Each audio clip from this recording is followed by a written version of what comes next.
appreciate it. We're very excited to be here today. Thank you all for joining us. As stated, we are Alyssa and Danielle. We're from the Urban Assembly. We'll do a little bit more of a introduction in a moment. But what we do is we really coach schools around SEL implementation. And for those of you who were present on Tuesday for Dr. Berman's session, we are big believers that all learning is social and emotional. So we're going to talk a lot about MTSS, but we're also going to talk a lot about social emotional learning. And we know, at least in my personal experience, I'm going to talk a lot about my personal experience today, that when we support our students and adults' social emotional development, we know that we see the return on that investment really skyrocket. Our students need these skills in order to be successful, both in school and in life. And a way to ensure that we're providing that support in the most well-rounded and supportive way is using an MTSS framework. And so we're really going to talk through that today and what that could look like for your school or for your district. All right. Thanks, Alyssa, for that introduction and getting us kind of situated in what we're going to do today. So here is a look at our learning objectives. And hopefully by the end of this session, we really want you all to be able to evaluate where social emotional learning currently lives in your school or district. We also want you to be able to organize social emotional learning activities and practices into tiers. We are talking about MTSS framework, and we know that there's a tiered structure there.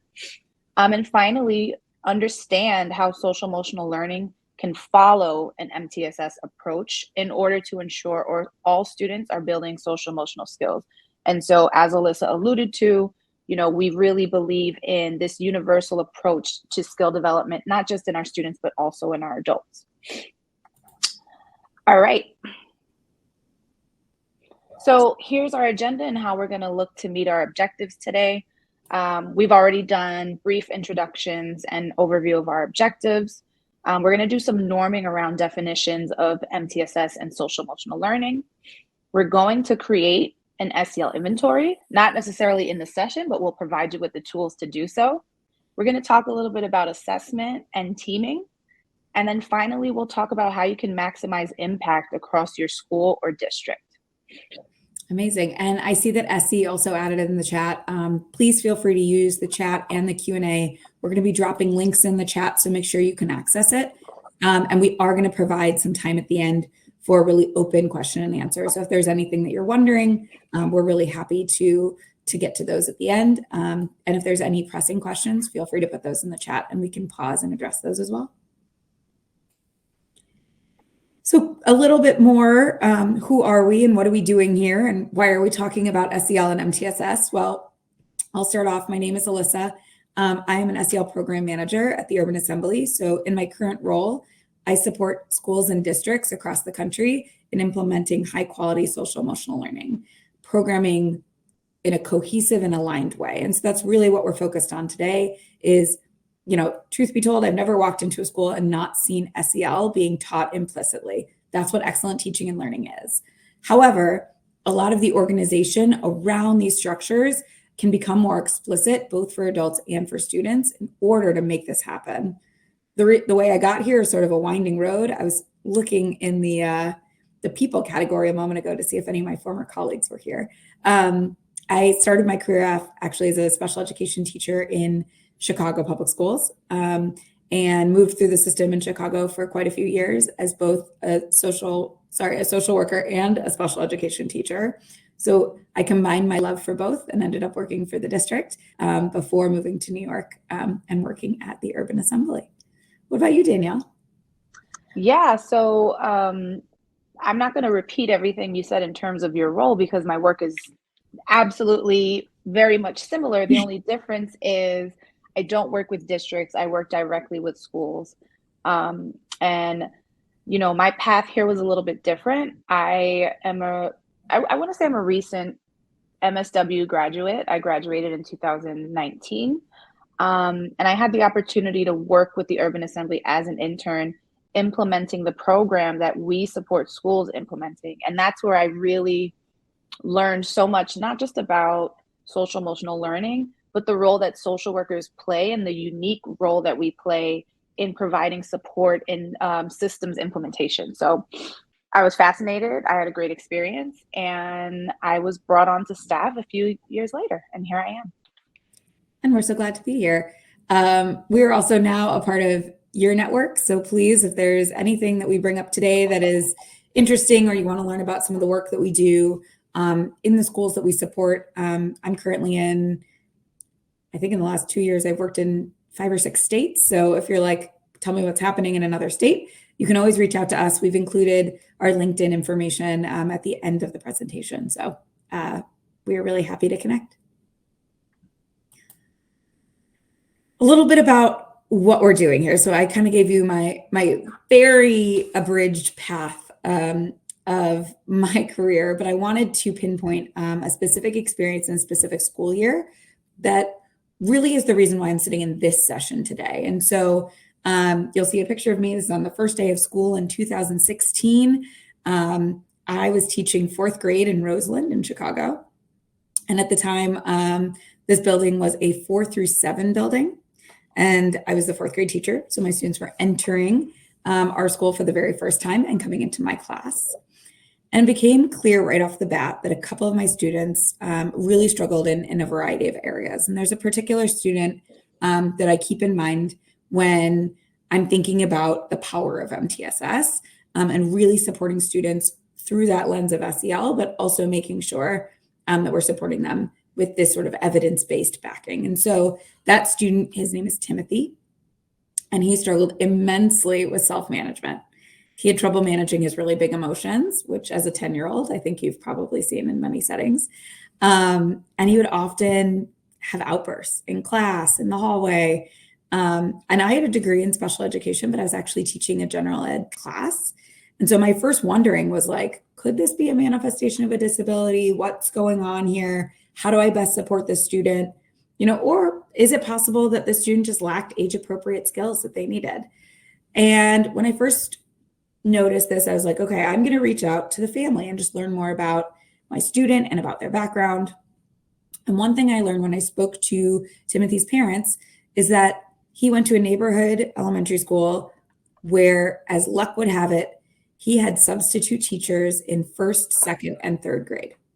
Sometimes those were long-term subs, sometimes they were short-term subs.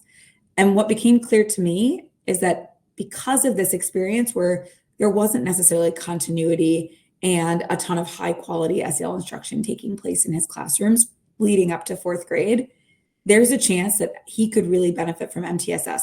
He could, gain the skills he needed alongside of his classmates and with some extra support and hopefully continue to thrive in school. So I was like, yes, this particular student would benefit from MTSS. And we're going to do a little ... to be continued on Timothy. But I'm going to challenge you all as we work through this presentation.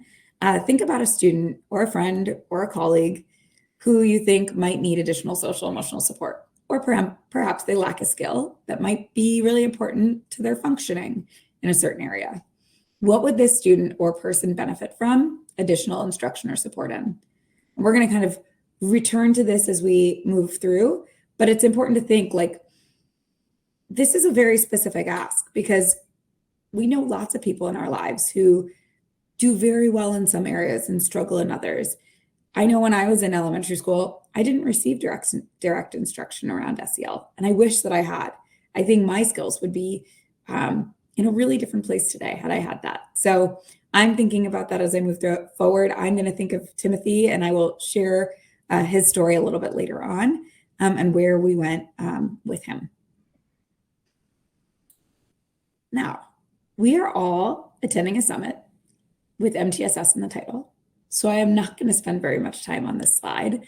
But this is a great image that was created actually by Branching Minds. It really helps us and reminds us and grounds us in what MTSS really is. It's this multi-tiered system of supports where adults in a school building collaborate, provide evidence-based instruction, and differentiate for students who might need additional support at varying tiers. For the purposes of our activity today, we're really going to focus on how we do that in the social emotional learning space. But this can be done across academics, which you've talked about, I'm sure. That is probably most people's first thought when we think about MTSS. It can be thought of in so many areas that help students to achieve their long-term goals throughout the school year. All right. So, like Alyssa said, we are at an MTSS summit, and I'm sure you have attended many sessions that have talked a little bit about MTSS or a lot of bit about MTSS. So let's shift gears for a minute and move into the social emotional learning space. Today, we're going to present to you two definitions of social emotional learning. We know that there are many frameworks, many definitions that folks use and are familiar with, but we really wanted to hone in on these two definitions. And so could you go ahead and put the first one up for me? Oh, they come up together. So I'm going to ask for a little bit of engagement here from you all. I don't want to read the definitions to you. I'm going to ask everyone to take a minute, glance over each of these definitions, and then in the chat, write down some similarities that you're noticing between these two, or maybe even some differences. And Danielle, what are these two definitions? These are definitions of social emotional learning. We have one from Maurice Elias, who is considered the father of SEL. He is a big-time researcher in the field. But then we also have the prominent CASEL organization, who I'm sure most folks are familiar with that are here today. I mean, I can't describe CASEL any other way but saying that they are worldwide known SEL providers. So that's why we have these definitions here as well. So let's see what we have coming in the chat. Focus on students and adults. Yep. We have some similarities of managing life tasks. Process resonates with me. Yes, realizing that this takes time. Both are about acquiring skills to be successful in life. One talks about identities more. All right. As you all keep these responses coming, oh, I see a difference here. We have acquire and apply versus develop. Very good observation. As you all keep these responses coming in, Alyssa, will you go ahead and click the next two things I want to highlight here. One, Elias's definition was established in 1997. And so what that tells us is that social emotional learning is not new. We know that with the result of the pandemic, we've shifted into a remote learning space for quite some time. And so coming back from that, we've noticed lots of changes in our students and lots of high needs in our students. And so schools have become, and districts have become very responsive in terms of meeting those needs. And social emotional learning has been proven to be a way to support students in, returning back to society, right? We were at home, remote, isolated, and we know that SEL is one way to help students get back to where they were prior to this disruption in learning. Secondly, we're talking about skills, right? So the idea here and the emphasis here is that all of what is encompassed in each of these definitions can be taught.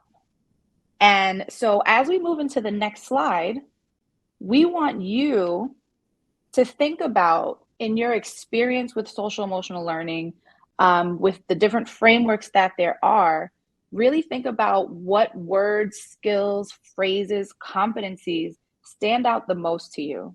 And we're going to build a nice little word cloud here and hopefully see some similarities in our work in this field together. Danielle, folks have never done a word cloud before. Do you mind if I just jump in and give some instructions? Absolutely. So I dropped a link in the chat. This is one way to participate in the word cloud. I do believe it will kick us off after maybe like 50 responses. It gets a little too crowded. So it's not a race, but if you have something you want to share, do get it in. You can either scan the QR code on the screen using your phone's camera and then press the link, or you can use the link that is in the chat. And it's going to ask you for some words. So what are some SEL skills? They can be specific skills or competencies. What teachable skills do you associate with social emotional learning? So I'll give everyone a minute to scan this before I move over to look at the results. We know that there's many, many words that can fit here. And we'd love to see, based on your experience, what comes up the most. I'll give everyone about 30 seconds to a minute. In that case, it might be a slight race. A slight race, not a big time race, just a little race. It's lunchtime. We're not getting crazy.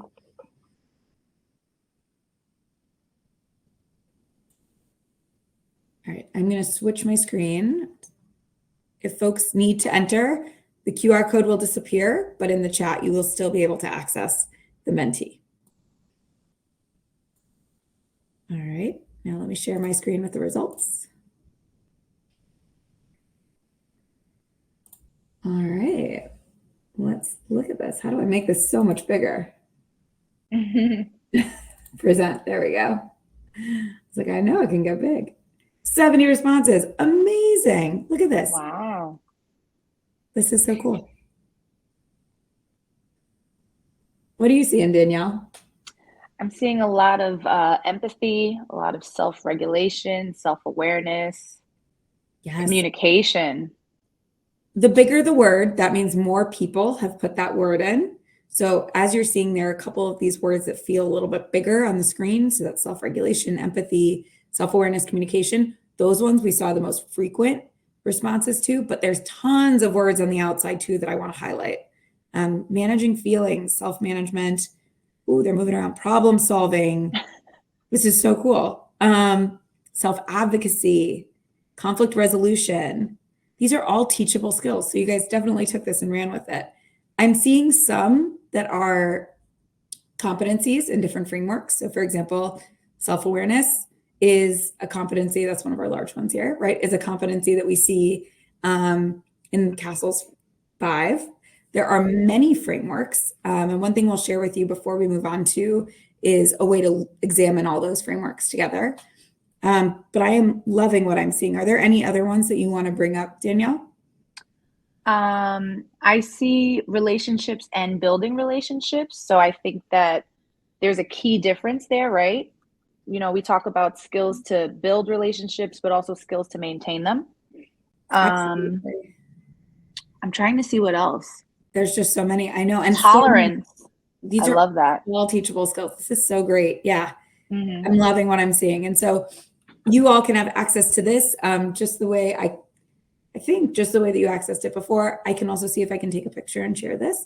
But it's a great activity. This is through a website called Menti. And this is a Mentimeter, and you can do a word cloud. We like doing it because, well, Danielle and I could sit here and share one framework and share a couple of skills that, you know, fall under that framework. You're in schools, you see it every single day, and you know some of the language that's used in your schools to really help and support students. So I'm going to go ahead and stop my sharing, go back to our presentation quickly. And I just want to name that I think this activity is a nice transition into where we're going next in terms of the ways in which these skills are taught and reinforced in schools and districts. Absolutely. And as promised, I just had to switch back to my other screen. The Harvard researchers a couple of years ago put together a pretty cool resource. It's a website. I've dropped it in the chat.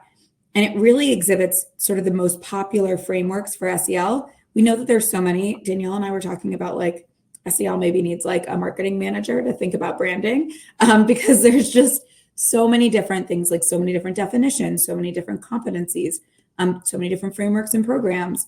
So the solution to this is a bit of a crosswalk that you will see here attached in the chat. So if you have any questions about like what does it look like to teach SEL in a different state that might have different standards, or what other competencies exist outside of the CASEL 5, you can go ahead and use that resource. So just wanted to share that with you all.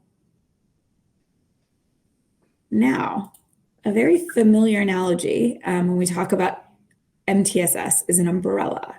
And funny enough, I also like to use the umbrella analogy when I'm thinking about social emotional learning. And the reason being is because we often think about what are things that teach, what are programs that teach, or practices that teach, or activities that teach social emotional learning. And if we're thinking about our umbrella as SEL, right? This idea of social emotional learning. How does the learning take place? And there are just so many ways. I think the most popular way that people think of is through an SEL curriculum. So that's something like Second Step or Wayfinder, a very well-researched, comprehensive curriculum that takes place that schools can purchase and sort of walk through with their students. And that certainly is one way to teach SEL skills. But there are many other examples of practices that are embedded into schools that help support the knowledge acquisition of skills that we just talked about on the other slide. So for example, someone wrote conflict resolution in their Menti. And restorative practices is a great way to teach conflict resolution skills. Mindfulness activities is a great way to teach self-management and self-regulation. It's also a really good way to teach self-awareness and body awareness. Integration to academic instruction, which happens a lot at the high school level, is a great way to apply knowledge and really teach skills across the board and have students reinforce these skills in an academic setting. PBIS, which a lot of schools use, are teaching responsibility, good decision making. They're teaching goal setting. It's a pretty comprehensive program. None of these are, specifically SEL, but they all can fall under that SEL umbrella. And so we wanted to share this just to share that SEL, similar to MTSS, is more of the concept, and how you teach these skills and what the skills are is the most important piece. And that's what we're going to dig a little bit further into today. Another familiar analogy, which you may remember from the triangle we saw very briefly on slide 7, is this representation in triangular form of MTSS. Now, we're not sharing any strict percentage numbers. I know that every context looks different. I've worked in many schools, and it's not like 85% of students precisely should be in one tier or another. But inside of our triangle, we're really talking about instruction and intervention. And so the majority, or all students on the base of this triangle, are receiving high quality, direct instruction.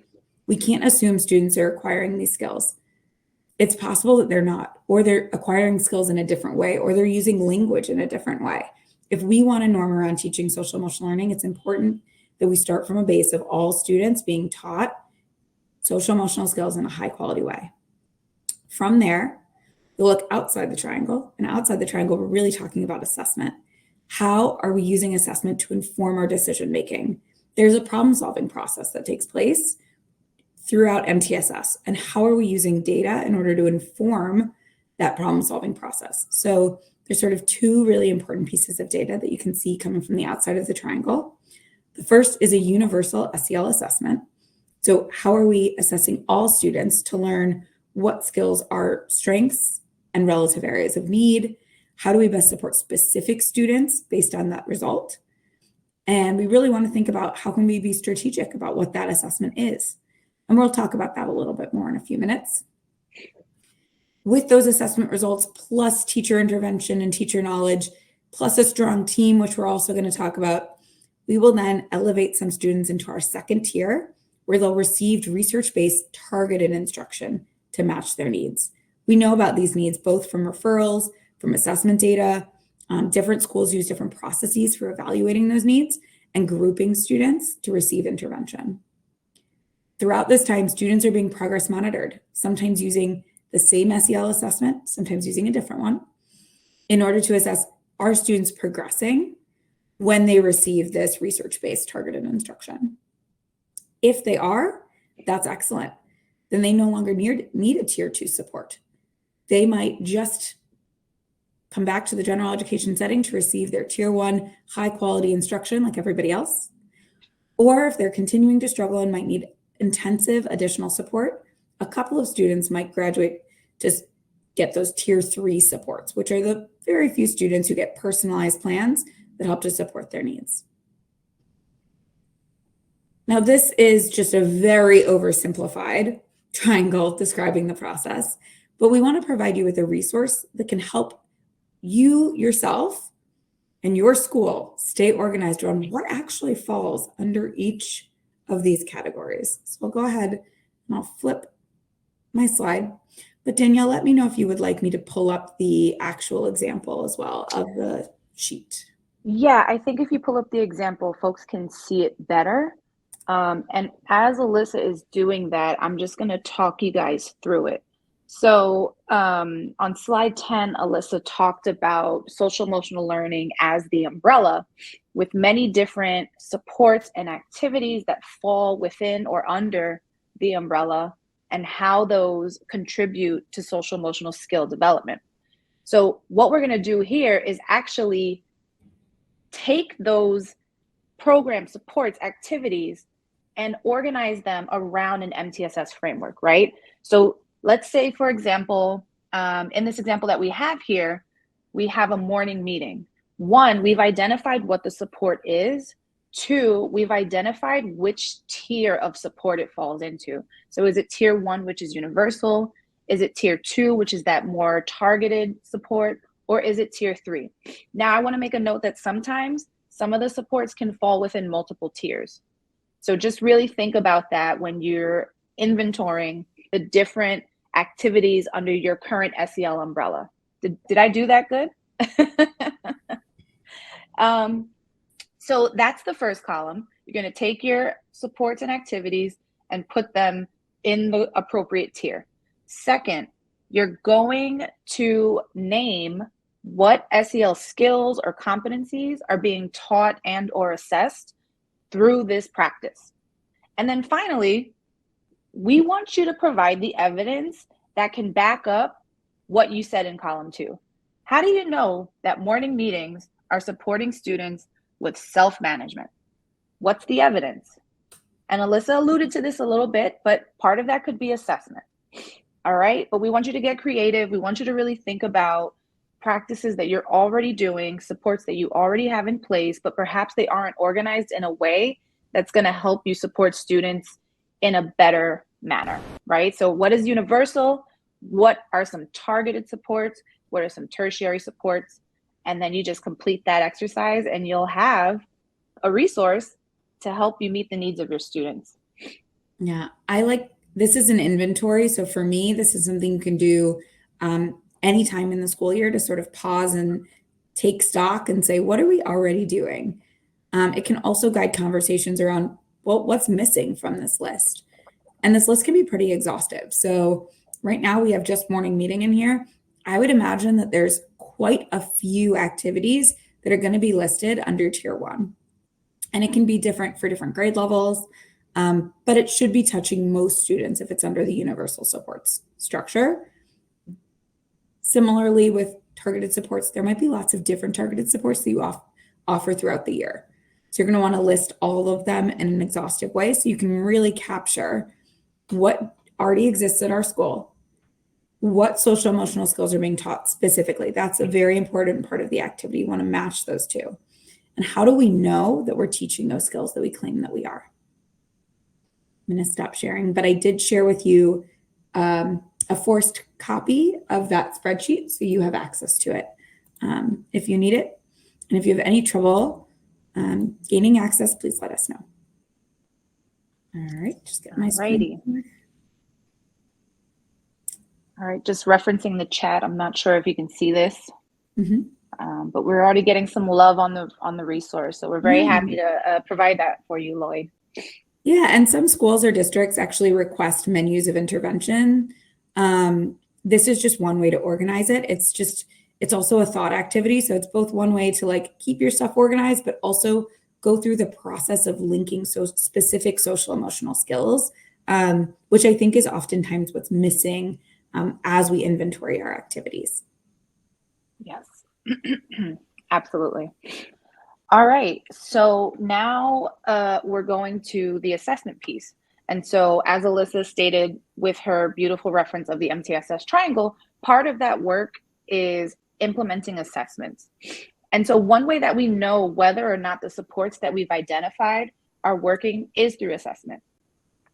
And I just wanted to provide a brief overview of characteristics of SEL assessments. It's good practice to ensure that you're not randomly choosing an assessment, but making sure that it fits the needs of your school or district. And so here are some characteristics. We want to make sure that they assess student skills, right? We know that there are assessments out there that measure students' experience in terms of climate and culture, which is helpful. But in this particular reference and in the MTSS framework, we're talking about skill development. So we want to make sure that the assessment that we choose is assessing student skills. Second, this assessment can be self-reported, or it can be a teacher rating, or both. There are many assessments out there that are students are taking the survey for themselves, reflecting on how often they've done something in a 4 to 6 week period, or the teachers are naming how many times they've observed a behavior in a student over a 4 to 6 week period. We want to make sure they're research-based. Why? Because we need to ensure that we're pairing interventions in a research-based manner. So we want to make sure that we're being evidence-based in everything that we select to do here. Another important thing is they should be aligned with your school and district SEL standards. If there isn't any alignment, then we're continuing this path of disorganization. And the purpose of this is to ensure that we're organized. Finally, or not finally, my next point, this is a key one, I think. It should identify student strengths and areas of growth to guide instruction and intervention. We want to make sure that we're not just naming students' areas of need. It's not very strength-based, and oftentimes it's not culturally responsive. Students might feel or internalize these areas of growth. So we want to ensure that we can highlight and name student strengths, but also provide interventions for how students can improve. And that'll also really, in turn, help us as educators and leaders think about the systems we have in place, think about our instructional practices and what we can do to provide more opportunities for students to develop these skills. As Alyssa said earlier, the assessment can also be used as a progress monitoring tool. Perhaps you hone in on specific questions based on the areas that students showed the most need in. And then finally, as I've stated before, it assists in evaluation of a program's effectiveness. So how well are we implementing this program? What areas can we improve upon so that we ensure that we have more opportunities for students to develop certain skills? I did just drop an assessment guide into the chat. If you're like, I don't even know where to begin, or I haven't heard of that many assessments, or I have no budget for this, this assessment guide is really useful because it walks you through what assessments exist in this world. You can sort by whether or not they are free or not, which I really appreciate. And I will just share that it's not an exhaustive list. Some of the tools that Danielle and I have used or been exposed to might not even be on that list. So if you're truly lost, please reach out to us. We're also happy to guide you towards some assessments that really meet a lot of these standards. Anything else about assessments? Any questions? If something comes up, you can definitely drop it in the Q&A, and we'll try to get to it a bit later. Absolutely. Another slide that we teased a little bit is that this work is really often done through teaming structures. And it's important, I think, that there are folks that own and drive this work forward. But there's not one way to do this. And I've seen it work in many different formats. So when selecting a teaming structure, you're really thinking about what already exists in our school. How much time is set aside for teams to meet and collaborate? Are there existing teams, maybe things called, I don't know, a behavioral health team or an instructional leadership team or a grade level team, right? There are all these different teams that already exist in this world and in our schools that we may be able to tap into in order to drive this work forward if this feels new and different and overwhelming. So thinking about what already exists, examining the team's composition. So we're going to want folks from a diverse background, right? We're going to want instructional leads. We're going to want folks who specialize in intervention from potentially the special education team or related service providers to be sitting on this team, to be contributing.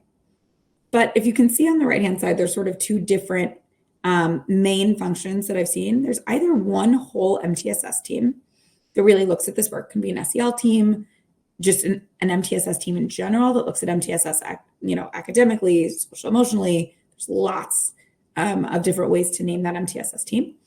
Or we've also seen a lot of success in breaking up tier 1 teams and tier 2 and 3 teams.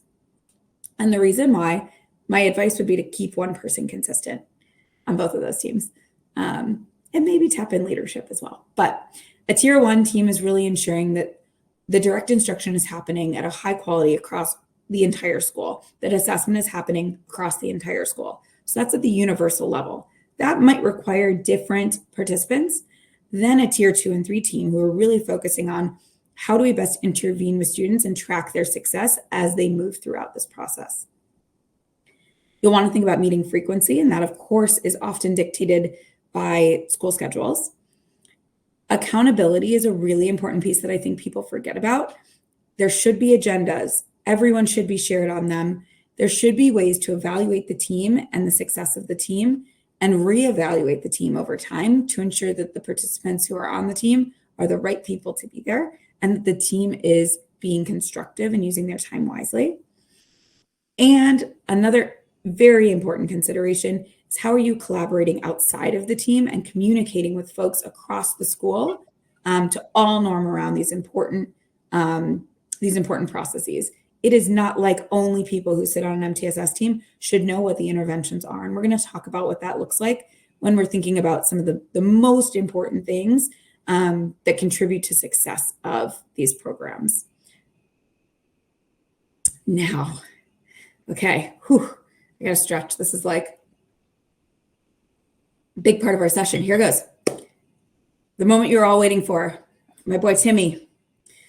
So Timothy was in my class, and we're going to sort of narrate what happened in the year that he and I worked together. So that's me without hair, apparently, as Timothy's teacher.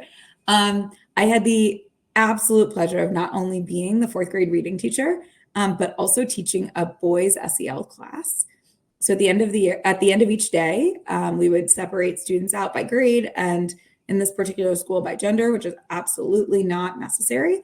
But I had the boys SEL class at the end of the day.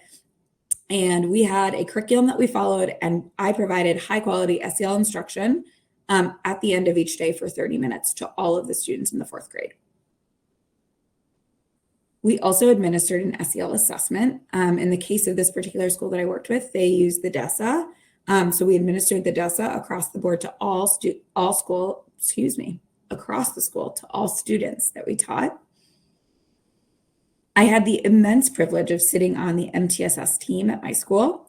So I, alongside of other educators and providers, really looked at those SEL assessment results.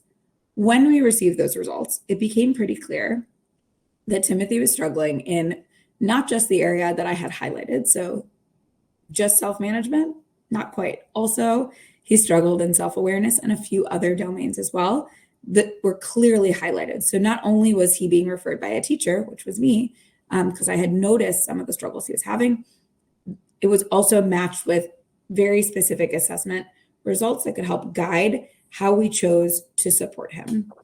We had a great intervention spreadsheet that we helped track which students were receiving interventions via whom, during what time period. That is something that, is very important to develop so everyone stays organized. So what we did before moving him directly into an intervention is we actually met with Timothy's family. So I invited Timothy's family in. They already knew me. I'd made some phone calls home. I was his teacher. So Timothy's here and his parents are here, and we shared the assessment results with his family. We asked, what's going well at home? Are you seeing some of these things? We shared his strengths. He was really off the charts when it came to goal-directed behavior. If he put his mind to something, he did it, and that's amazing. And that was actually a relative area of growth for the whole school. So we shared that with his parents, talked through what are some things you're providing at home to help reinforce some of these skills? What could we continue to do in school? And here's where we proposed potentially putting him into a tier 2 intervention, which is a group that we had facilitated by a teacher that was not myself. So another teacher that he didn't know, someone new who could provide instruction around self-management. His parents readily agreed, which was wonderful. And he was excited to be pulled out of class to do something special, as most 10-year-olds are. And so the next step was getting to be a part of a small group with a research-based targeted instruction. This was delivered by another teacher, so it's something new and different, a new voice, a new methodology for teaching. It was not the same curriculum that we were teaching to the whole class.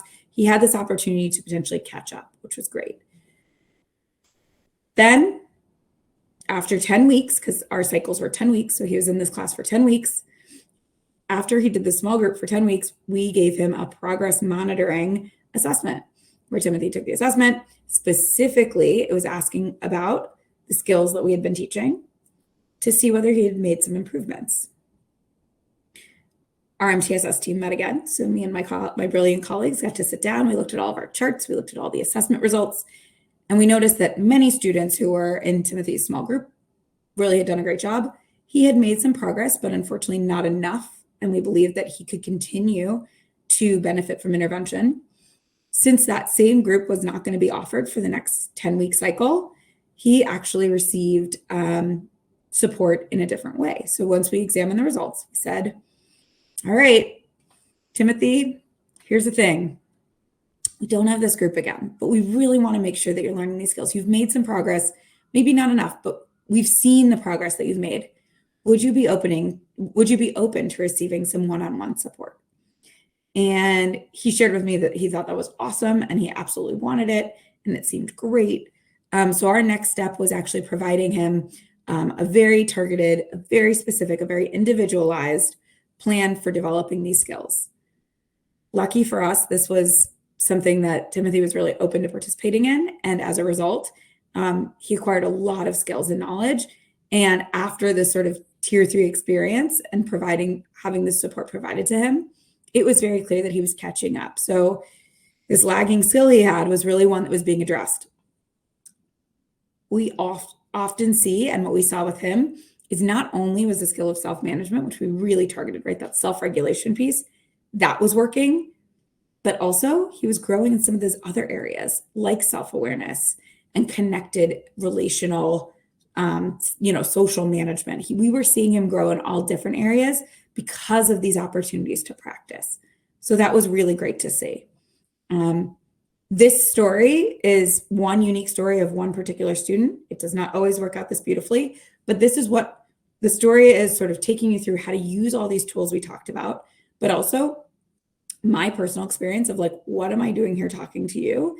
And I am here because I've seen this work wonders for students, where this is not a case where Timothy had a disability and needed a referral for special education services. I was a teacher. I knew what that looked like. And this was not what was happening here. This student just needed the skills that he wasn't getting anywhere else and hadn't been getting for the beginning of his elementary school experience. And so we were really blessed to have a school that was pretty flexible, that provided intervention blocks throughout the day. I think that was a question that came up, and we will definitely address that in the Q&A. But when schools are organized around an MTSS framework, there definitely has to be that flexibility to meeting students' needs in different and creative ways, both from adults who are all stepping in to serve different roles, but also from administration who's setting the tone and creating schedules that provide opportunities for all of this great work to happen. Alyssa, I love the story of Timothy, and I think what it really illustrates as you were going through it was the triangle upside down, right? So that first row of the high quality instruction, the assessment, and the team meeting to review the data was that major large piece of the triangle at the top. We saw the tier 2 support with the small groups, and then talking to the family in terms of getting them on board with that. And then we saw the tier 1 as well, and we saw the progress monitoring. So I thought that this was a really great illustration of the triangle in action. Absolutely. And just to bring it back also to our resource that we provided for you all, that high quality SEL instruction, the SEL curriculum that we use during that SEL block, that would be what I would put in for tier 1. The the skills that were taught throughout that time would be what I would put into the second column. And the third column would be that DESA, the universal assessment that we used. In tier 2, it's the curriculum that we used for our small group for Timothy and to support him and his peers in developing these skills. and the progress monitoring assessment, and specifically the skills that we were targeting. And then in our tier 3, it's really thinking about what is the one-on-one support and how is it provided, what type of support, what interventions are being used during that time, what skills we're targeting, and any progress monitoring assessment. Likely that's going to be the same one he took before to measure growth over time. So just as a way of linking it all together. All right, so now that we've talked about MTSS, SEL, assessment, putting it all together, let's talk how we can maximize the impact across a school or a district. So here are some things to consider when we're talking about impact. Have we identified goals for the whole school or district when it comes to the use of MTSS or SEL? Are we having these conversations to begin with, and have we identified goals that we're aiming to achieve? I think this is an important one. Do all school staff understand the role in supporting students' social emotional growth over time? Oftentimes we hear that social emotional learning and skill development falls within the counselors, the social workers, the school psychologists of the building, right? That's not true. So it's really important that we emphasize that this is a school-wide, staff-wide program and just learning that all staff need to be on board with, as well as supported with implementing, so that we know that it's effective, right? It can be implemented, but it's not high quality if we don't provide the why and also support in building our staff's competency in doing so. And that leads to my next point. Is everyone trained on SEL instruction and assessment? Again, it's not high quality if we don't provide the time to develop our staff's ability to implement the lessons, to model the lessons, to learn and develop their own social emotional skills so that they can model them for the students, as well as assessment, right? We hear a lot of pushback from educators that they are not able to assess students, and we need to really lean into what specific training they need so that we can ensure that they're not just completing the assessments, but doing it with fidelity and feel comfortable. Do all staff feel supported in their use of SEL across all 3 tiers? This is another important one, right? Like perhaps teachers feel that they are only responsible for that tier 1 element. But what can happen at tier 2, where Alyssa shared she had another teacher who was providing some instruction at a more targeted level for Timothy, right? So do teachers feel aware and comfortable of doing this at each tier? Do all staff know about the available supports at each tier? Well, if they don't, we've provided a resource that can help them get familiar. And I think that it's super important that you include teachers on that activity, particularly in terms of the instructional practices that they implement in their classroom. Oftentimes you'll find that, again, social emotional skills are things that are constantly being reinforced and not explicitly taught. And so inventorying your instructional practices or your classroom environment can really allow you to think about the opportunities that you provide for your students to not just practice a skill, but be taught a skill. And I'm going to have Alyssa finish us out here in terms of maximizing our impact. Absolutely. And one thing I just want to carry forward that Danielle mentioned that I think is so important is this often is a very trickle down important approach. So school leaders and district leaders can help change the mindsets and views of adults on social emotional learning. Danielle shared earlier, SEL is not new. It's not newer and it's not different. It's not a new initiative that's going away. As educators, we are responsible for the well-being of our students, and we want to ultimately see them be successful. And acquiring these social emotional skills are a pivotal way to ensure that our students will realize success later in life. It's always been the responsibility of teachers to teach these skills. And often I think we see teachers say, like, this is too much, this is something extra. But if this is not within my skill set, this is not within my skill set, this is for the social worker, this is for the counselor. If we reframe this, it's really important to think about the fact that we have been doing this work. We have always been doing this work, and we are all qualified to do this work. we just need as a school or as a district to provide all of the resources necessary so it doesn't feel like an extra prep or something piled on or a new initiative that we're going to use this year and drop next year. This is fundamental to teaching and learning. And when we think about how that can be communicated, it can really look different at every building level.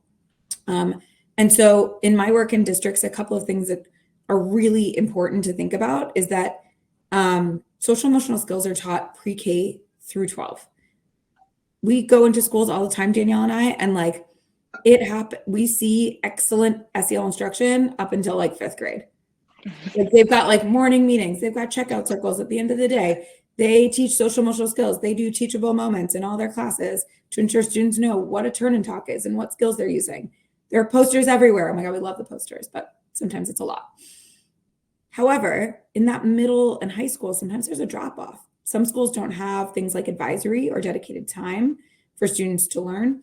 Sometimes there's service learning activities that are like lost opportunities to connect some of these social emotional skills to real life work.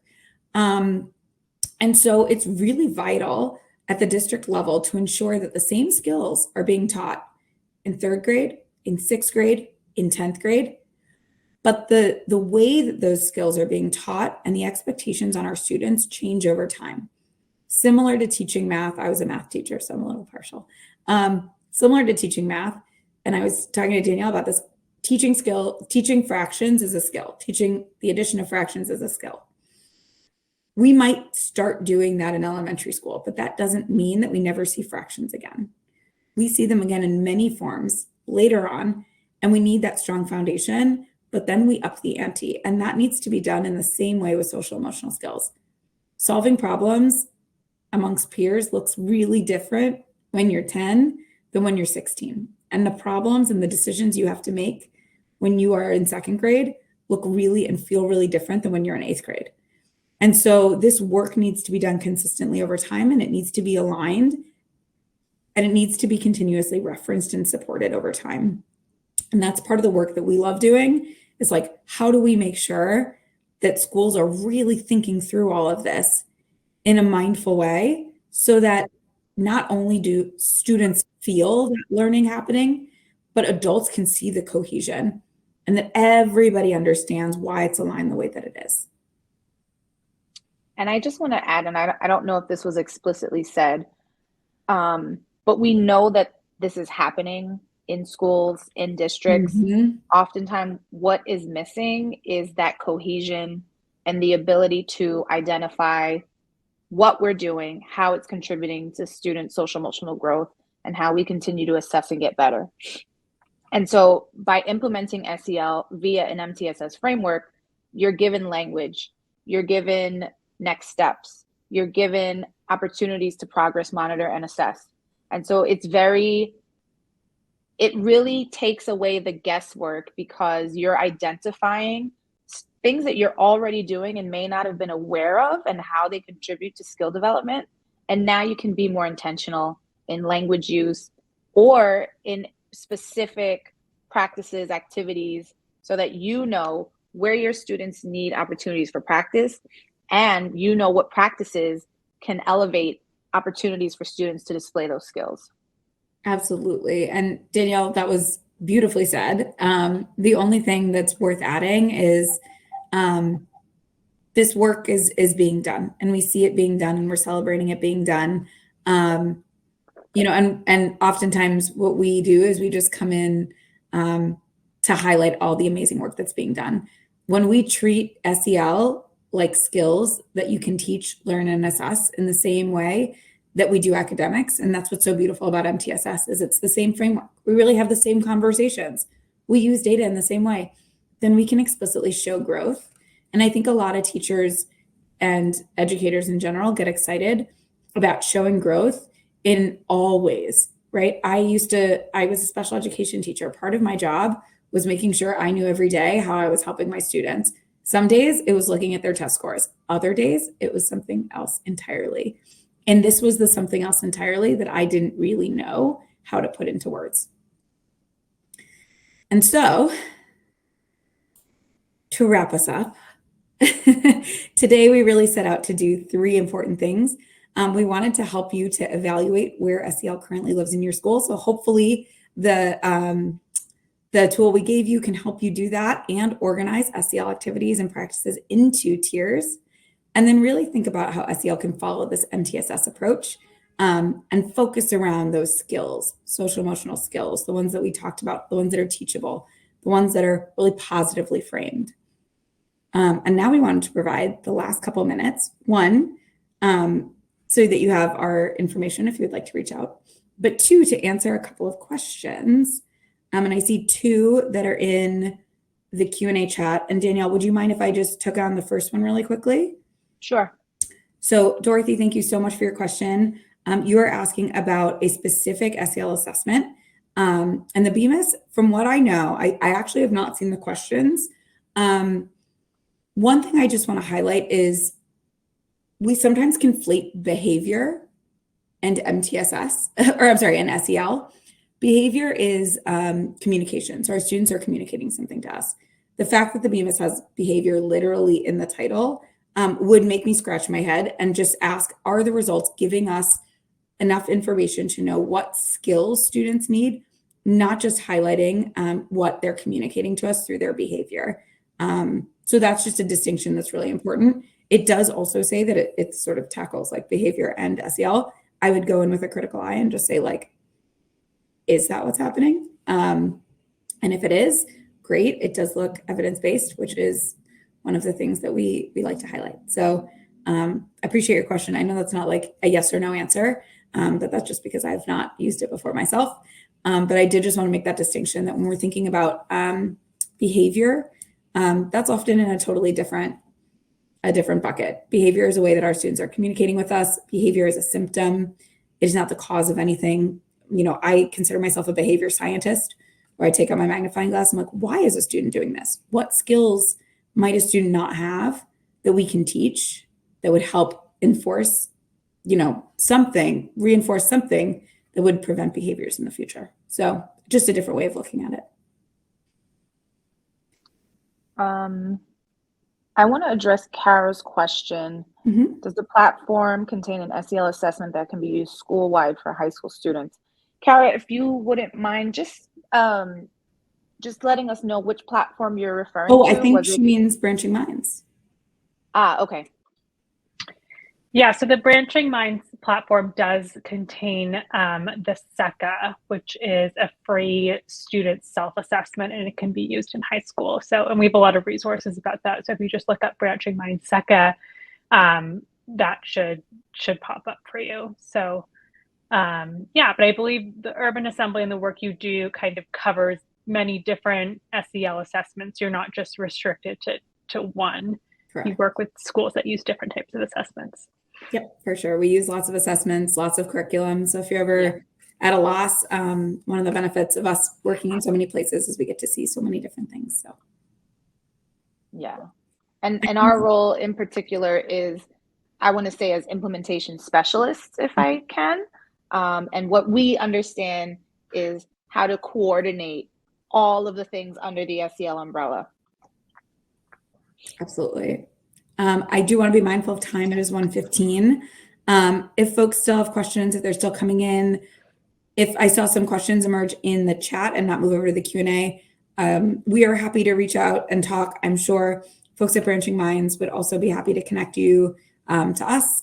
And I want to pass it to Essie, and just in case there's any logistical pieces left before we move into the networking part of our day. I think that's all. Thank you so much, Alyssa and Danielle, for presenting such valuable information and amazing tools and resources. So we really appreciate it. Again, if you have any questions, you can reach out to Branching Minds and we will connect you to Alyssa and Danielle in the Urban Assembly, or feel free to reach out to them directly. And right now we have a optional networking session, which is on the left side of the screen. There's a little button that says networking. So that's how you can access that, followed by a 15-minute break. And then in 30 minutes from now, we have our next session, our final session block, where you can choose a session to attend. And then after that, we will have our final keynote presentation. at the end of the day. So yeah, thanks everyone. Here are some resources that if you want to connect with Branching Minds, but everything's available through our website. And I hope you enjoy the rest of your time at our summit. Yeah, thank you all for coming. Thank you. Love doing this. And if we can answer any questions, please let us know.